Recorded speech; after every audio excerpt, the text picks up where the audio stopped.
What's up, everybody?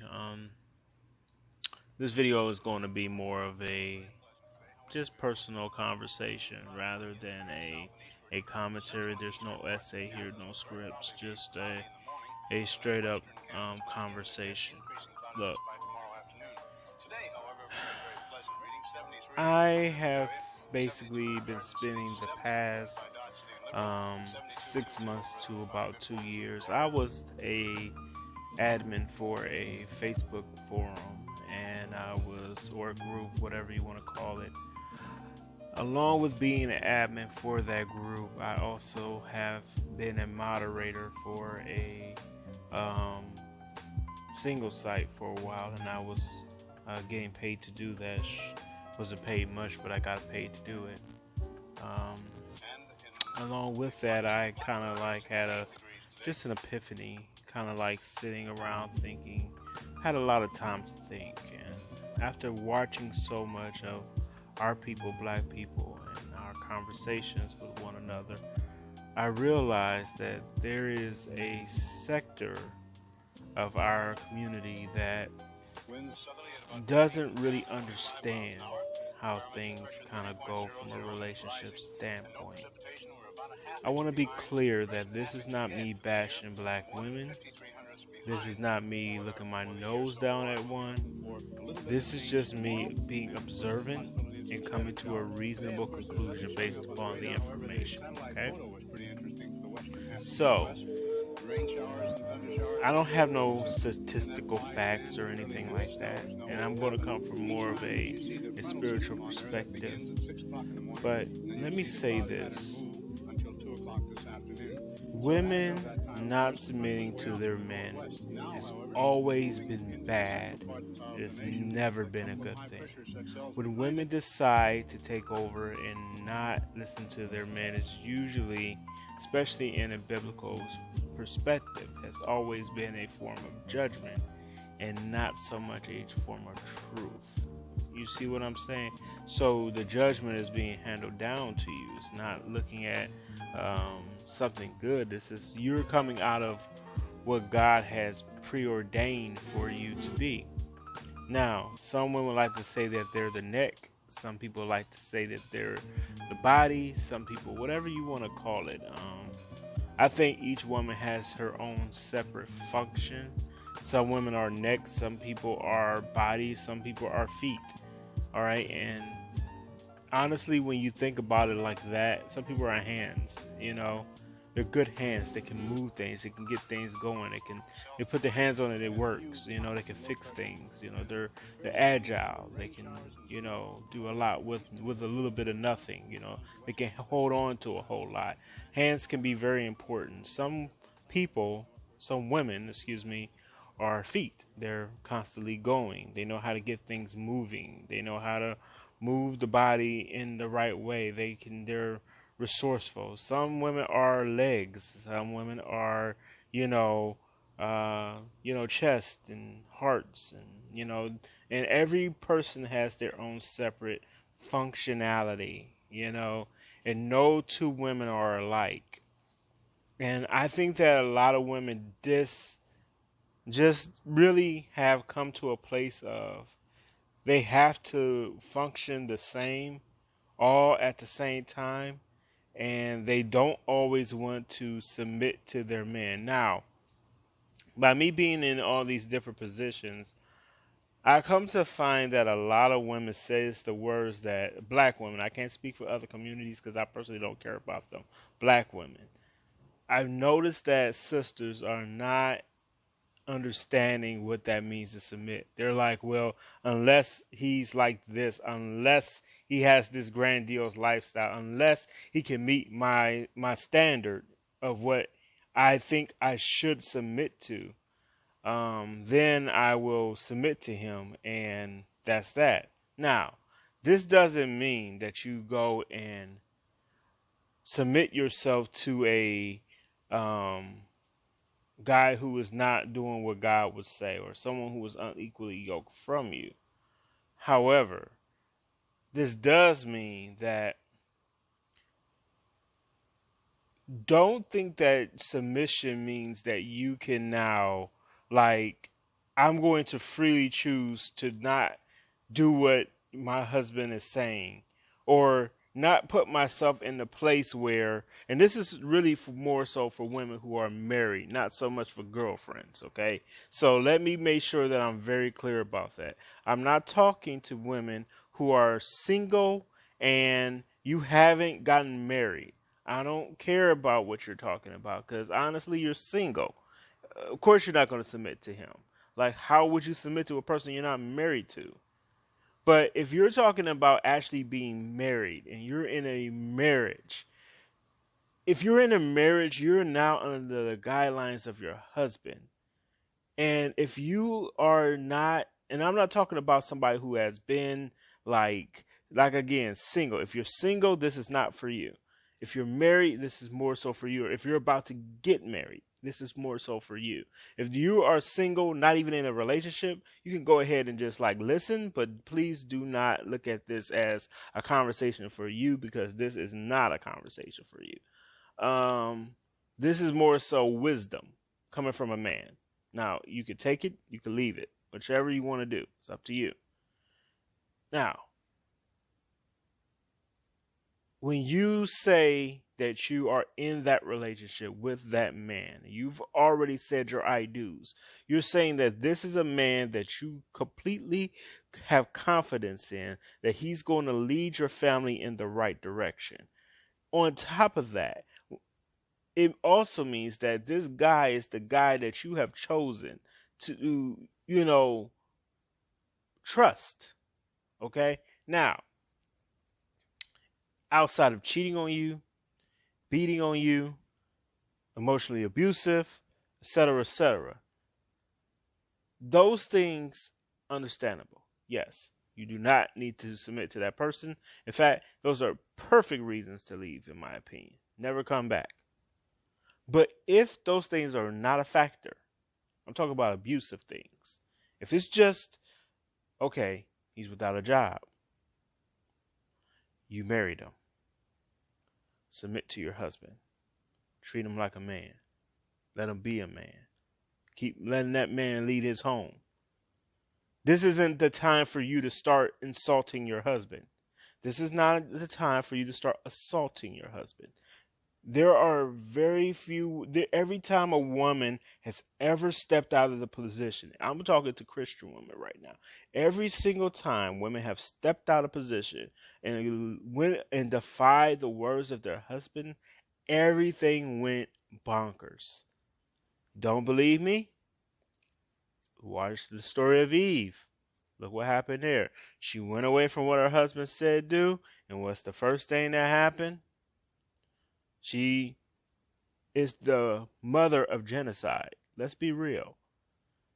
And if you don't think that that's true, then why did God judge her? Okay? Think about that. Let's look at Abraham's wife. Abraham's wife, Sarah, she did the same thing. She went against her husband, went against everything he asked her to do. And what happened? She went rogue, actually. Okay? She lied to the king. She got the king sick the first time. Well, that was actually from listening to her husband. Now, there's a point where you can see that judgment came against the king, and now the king had to go to him and say, why did you do that? But she still listened to her husband. She did what her husband said, and both of them came out alive. But flip side of that, here's the part where she started going rogue. She told him, the Lord told her and him that they were going to have a baby, right? She decides, okay, I'm not going to listen to my husband. I'm going to tell him what to do. I'm going to go rogue. I'm going to lead this situation. Go sleep with my servant, because I can't give you any babies. I'm too old. That's what she said. And he did what she asked him to do. And where did it lead? He has a baby out of the marriage. She gets upset. She's, seeing them together, seeing the, this beautiful child born from his now mistress, because now he has to take care of that child. And what happens? She steps out of place, chaos ensued. Now he has to kick the whole family out.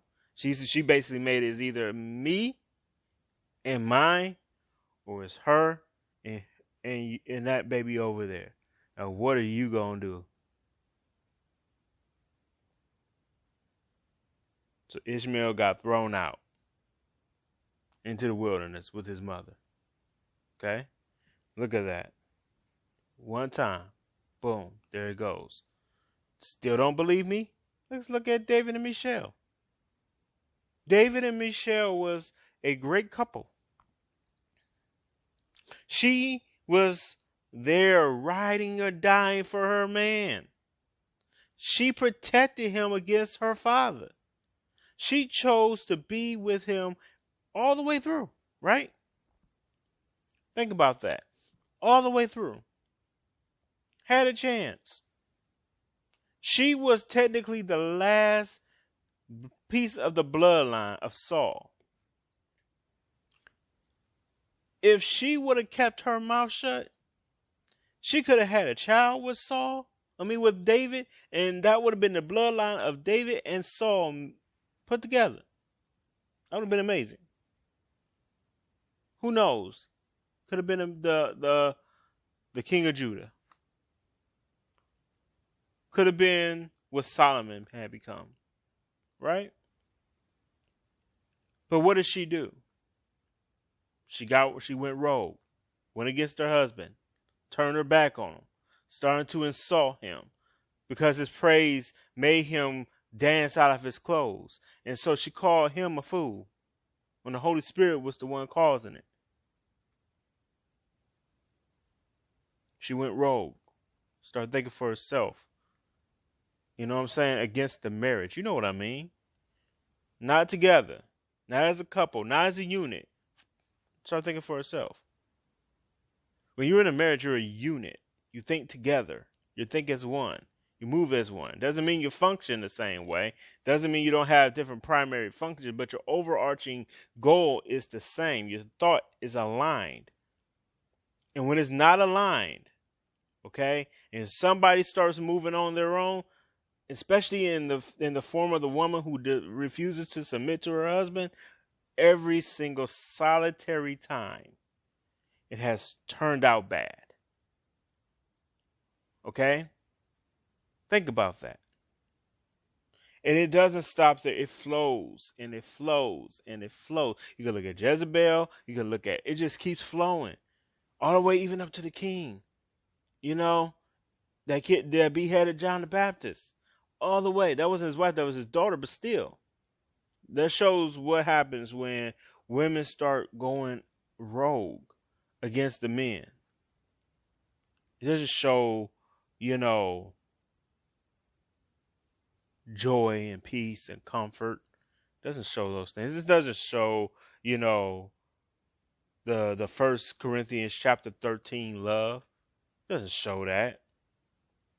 It just shows that you're trying to find any reason to usurp your man. Any reason to be against him. What is that saying? A house divided cannot stand? If you got a man who maybe he's not doing what he's supposed to do right now, do you really think you leaving him is going to make him do any better? So now don't get me wrong. There is a difference between enabling behavior and, being submissive. I'm not saying enable bad behavior where he's like, okay, again, if he's clearly not the dude, okay, clearly abusive, clearly, you're not trusting him, he's cheating on you all the time. I'm not talking about that person. I'm talking about the guy that you may not, he may not go to work. Let's just say he doesn't work. Okay? That's your husband. Forsaking all others. loving each other. Think about those vows. You know, in sickness and in health, during the good times and the bad, when your feelings are fleeting, when you just don't feel it anymore, when you just don't want it, excuse me, you don't want it anymore. You've done all that you can do. And yet here you are. This is your chance to submit to your man. And what's the first thing that you do? What's the first thing you do? You come up with every solution why you shouldn't. Then you wonder why your relationship is going to hell. You're out of place. Don't worry, I got a video coming for the guys. Don't get me wrong. But if you're out of place, anything that's out of alignment can't move correctly. I don't care what it is. Look, you can have, if you go to a chiropractor, they'll look at your body. They'll look at your legs and your feet. They'll look at your arms. They'll look at your back. They'll look at your neck. They'll look at your spine. They'll look at everything and go, you're out of alignment. And until we get you back in alignment, you're going to walk funny. Your hip is out of place. Your back is over a little bit. Let's kind of shift your neck a little bit. Let's place your bones where they're supposed to be and see how you feel after that's done. And they'll begin to crack you and pull you and twist and crunch you until they finally got your body perfectly aligned. And boy, do you feel so much better knowing that you are in your right places. See, when you're not in the right place, and again, this is not talking about, you chose bad and you got a bad man, he's abusive. We're not talking about him. We're talking about a guy that may not be that bad. He may not be everything you want him to be, but he's not that bad. Is it worth losing your husband over? Ask yourself that question. Is it really worth the fullness of your marriage? Is $1 worth it? Now, men, I'm coming for you. Don't get it twisted. I'm coming. I got my video for you. But is it really worth it, women, to continue down that same road every single time? Anger, resentment. You know how much, if you keep counting up everything that you do and just overlook what he does, or if you just look at the bad that he do, see, reviews is like Yelp, you know what I mean? You come on Yelp, you don't go on Yelp for the good reviews, you go on it for the bad ones. You want to hear what bad happened there. Is it really that good? Is everybody saying the same thing?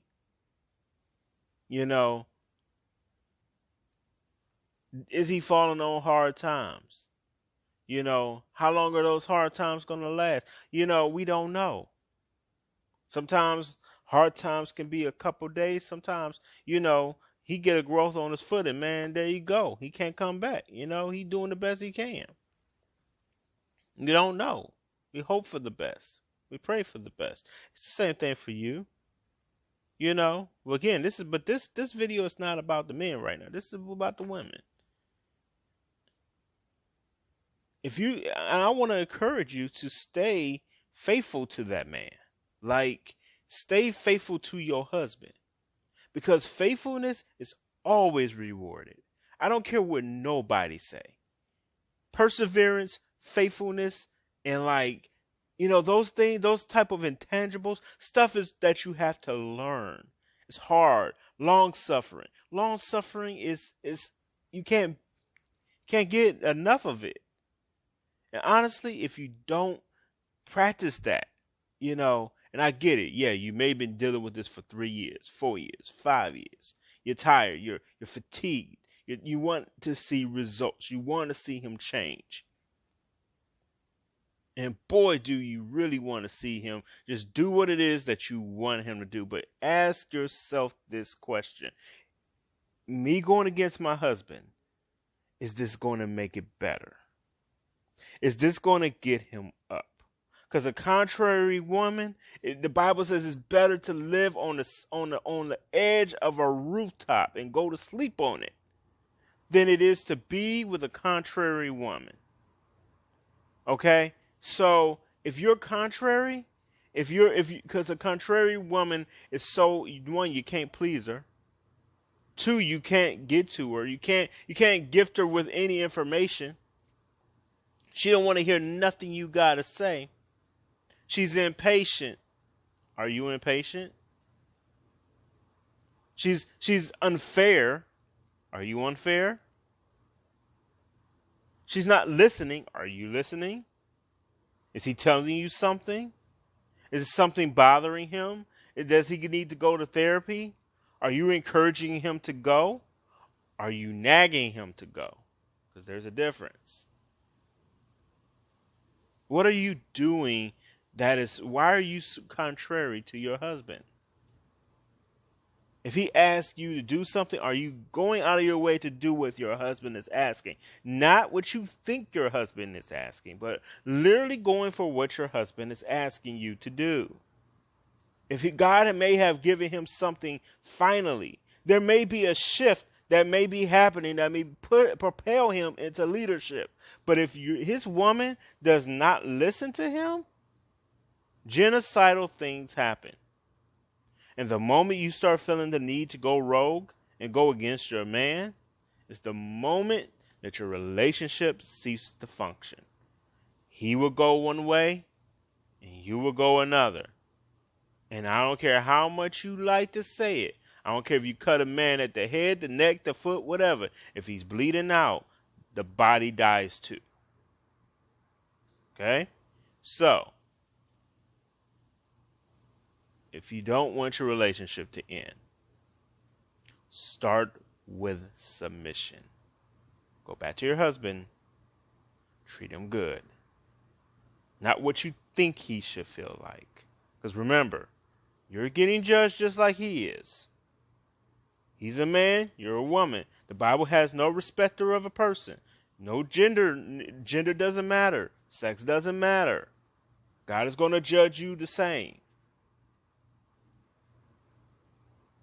And if God has allowed you to have a husband, which you've probably been asking for, you went down that aisle. He was a great man when he went down that aisle. Now that you've already signed the papers, got yourself all together, you need to take care of your man.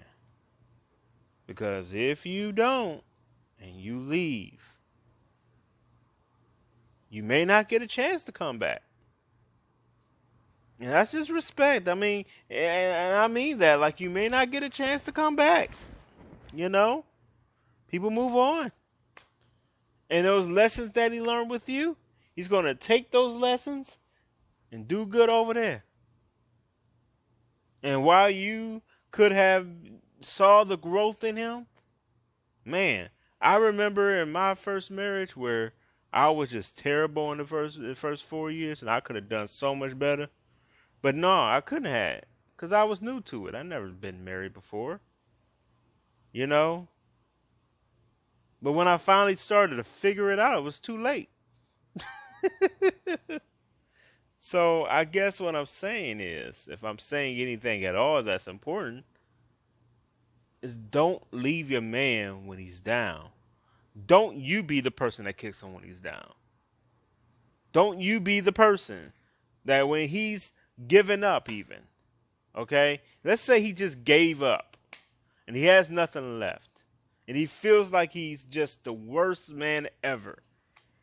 And he wants to get up, but now he's in the excuse lane. He's the biggest excuse giver you have ever seen. But if you give up on him now, he'll never be the same. Never be the same.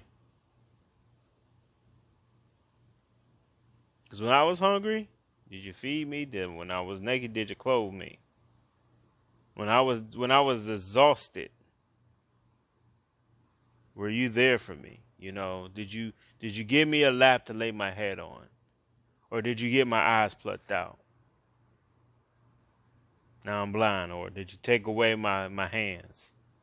Take away my feet? Tell me how somebody else over there is a better man than me. Think about that. Are you doing those things? Did you say in your mind that, man, look at Cheryl. I don't know who Cheryl is. I'm just making up a name. Look at Cheryl. And look at how beautiful she got things. Look at her husband.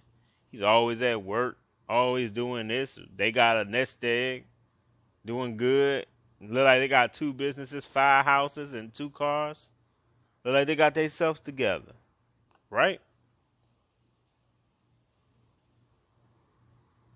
But you got your husband, and he ain't right there yet. And y'all been working hard, but he still ain't made it. He ain't doing it the way he should, or what you think he should. Man. It would suck if, then you turn around and go, well, I can't find another man. Because now you're angry. You're looking back at what you have. I don't want that again. Now you go into your next relationship. You can't even enjoy it because you're so aggressive against what you just had, the good that you had. And what I'm trying to do is I'm trying to encourage you to remain in the good, remain in the awesome, and don't beat yourself up or your husband up for that matter, because he's not where you want him to be. Be there for him where he is right now, because I promise you, if you step out of line, the whole thing falls apart every single time. And that's all I gotta say. I hope y'all enjoyed the video. If you please comment, tell me what you think. If I'm wrong, tell me. Think for yourself. I'm just a guy on the internet. What do I know? Just I just have failed at life. And now I'm doing well because God is with me. So I'm going to tell you again, ladies, married women. You know what you do. Use at home. Hug your husband. Tell him you love him. Be there for him. Don't be afraid. Stay with your husband. Love your husband. Because once you're out the door, may not be another chance to come back. All right?